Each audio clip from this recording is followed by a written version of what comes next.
Hey guys, it's Rob here. Today, we return to the history of Showbiz Pizza Place in Lynchburg, Virginia. Yes, only Showbiz Pizza. This should give you an idea of how different this is going to be.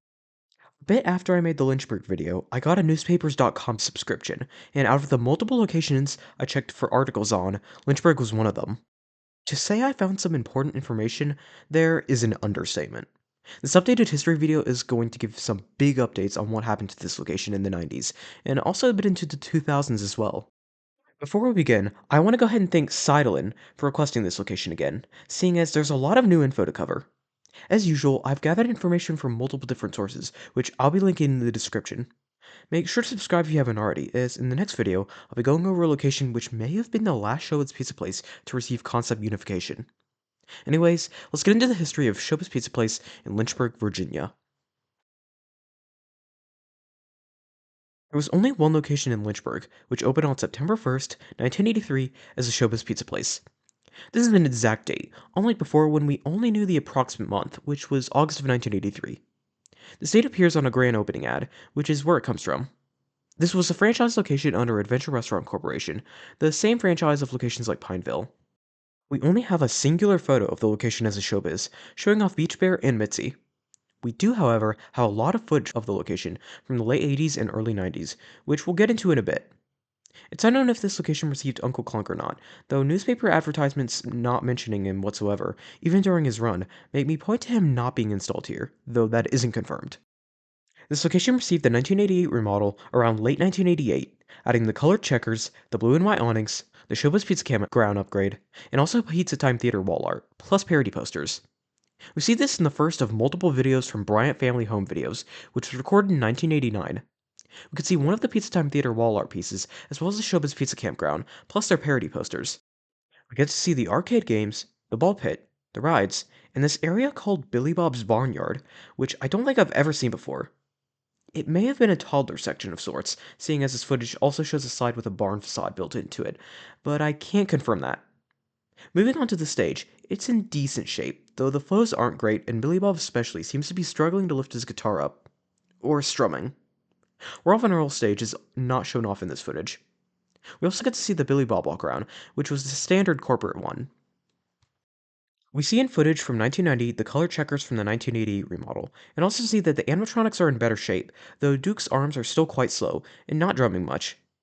1991 footage shows that they had still had the rock fire explosion, and this footage only showing the center stage. They don't seem to be in any worse shape than before from what I can tell.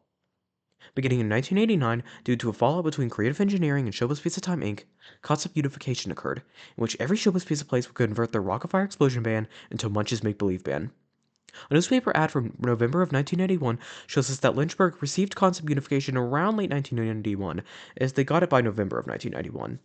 The earliest footage we have of this change comes from 1993, which actually gives us our first look at the exterior.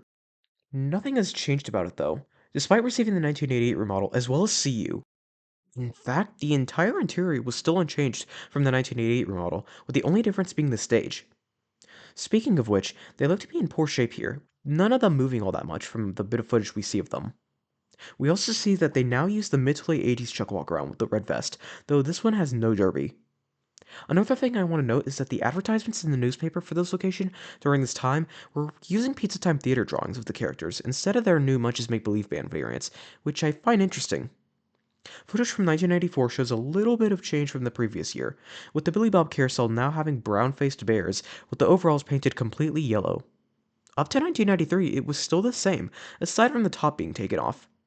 We also see their Chuck walk around had changed, with them now having a 90s Chuck head with the tuxedo outfit. There's no derby though. The bots also look to be in much better shape here. Around late 1994, specifically between September and November of 1994, this location would close, as it would now work with CEI to convert the band back into the Rockfire Explosion. We can see this with the latest newspaper ad I could find of the location before being converted again, being from October 1994. and the next ad from after the conversion.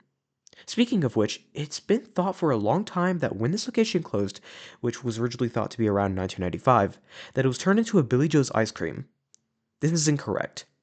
An ad from December of 1994 tells us of the location being turned into Billy Bob's Pizza, with the grand reopening being around December of 1994. We don't have an exact date, but it seems to have been around mid-December of that year. Here in the ad, the location still goes by Showbiz Pizza Place, though that didn't last long.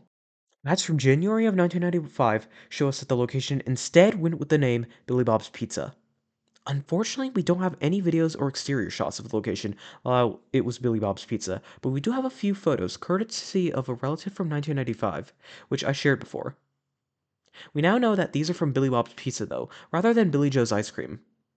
The first one is of a Billy Bob walkaround, where it seems creative engineering provided Billy Bob's Pizza with their version of the walkaround. The next photo shows the showroom, with red and black chairs and a bit of the stage, which unfortunately has the curtains closed. We can see it has red valance though, and there's a bunch of white boxes stacked in the back, maybe because of the fact that they recently converted the location into something else. The third photo shows one of the rides and a couple of the arcade games behind it. The fourth photo shows what seems to be the same red and yellow carpeting, with the colored checkers being painted over with a stripe I cannot properly identify the color of. There's also multiple arcade games and a ride shown off in this photo.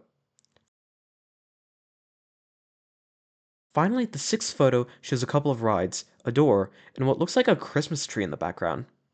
It seems that even after the conversion, the location didn't change much, only getting changes with the show being reconverted and the checkers being painted over. The one photo we thought we had of the animatronics during this time isn't actually from here, and it seems to be instead from a circus pizza as confirmed by this commenter, who apparently was a former CEI employee. So we actually have no clue what the animatronics looked like during this time. Unfortunately, the location didn't appear to last long, as it closed between 1996 and 1998. Ads, or any mention of the place, stopped after 1996, hence why I suspect that date range. Now you may be thinking that the bots were still used at that location when it became a Billy Joe's, right? Wrong.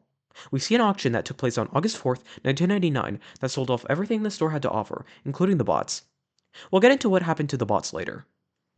After this auction, the location stood vacant until 2002, when the place was converted into a Billy Joe's ice cream. We could see this from an advertisement in October of 2002. As for the stage, it wasn't removed during this conversion. I believe it was used for human performances, as there are mentions of events happening at this place, hence why it wasn't removed. We only have a single photo of Lynchburg during this time, that being an interior photo which seems to have been taken beside one of the windows. Billy Joe's would close around 2007, and plans to rezone began in 2008, though this never went through. We could see a Google Maps screenshot from 2008, showing the recently closed ice cream parlor. The entire building is white, with the part holding the Billy Joe's logo being red. By 2012, the Lynchburg Chamber of Commerce wanted to relocate to the former ice cream shop, requesting nearly $3 million to do this. This also did not happen. We see another Google Maps screenshot from 2012, giving us a clearer look at the building. The doors were boarded over by this point, and towards the back of the building, you can see graffiti, which leads us into our next thing, that being that this place was vandalized and broken into during the time that this building was vacant. There's even a video of this location from 2021 showing off the vandalization. By this point, the entire exterior's walls were covered with graffiti. The interior is even worse, continuing the graffiti and showing parts of the ceiling and walls falling apart. The entire place is also a mess, of course. It's here we see that the stage is still intact, with Rolf and Earl's rain curtains also being present. Judging by this video, it seems like much of the interior stayed intact when the place was converted. We see the ice cream parlor area as well, with tiling in the bar, with all the chairs and seating towards the right wall. There's also Christmas wrapping with a piece of paper addressed to Rolf and Earl from Santa, which is interesting. Finally, plans to rezone the area for a new hotel and its parking came into being in late 2017, and these ended up going through, causing the original building to be demolished and replaced with a Woodspring Suites. As of April of 2024, this is what the area remains as. As for the animatronics, all but Looney Bird were found inside of a barn by Connor Lachinsky and Jack Turner, aka Animatronics Warehouse. These were split up, with Connor getting Beach Bear and Duke, as well as the cosmetics of Rolf and Earl, Mitzi, and Fats. Both Beach Bear and Duke are now in the hands of private collectors, which is confirmed by Connor himself. As for the rest, they went to Jack, who has sold all of them off to private collectors, which was also confirmed by him. In conclusion, I'm very happy to have made this large discovery, and figured out that Billy Bob's Pizza was the actual place to take over for a few years, after it converted from being a showbiz. Newspapers.com was a very helpful source for this video, and without it, I never would have found all this info that tells us it was once Billy Bob's Pizza. Overall, this was a very fun location to get to cover again. Thank you guys for watching this video. Being able to uncover all of this info with the help of newspapers.com was awesome, and I'm happy that the history of this place is finally cleared up now. My next video is going to be covering Pasadena, California, which may have been the last location to receive concept unification. If you'd like to see that, go ahead and hit that subscribe button and ring the notification bell so you're notified when it drops. God bless, and I hope you all have a blessed day.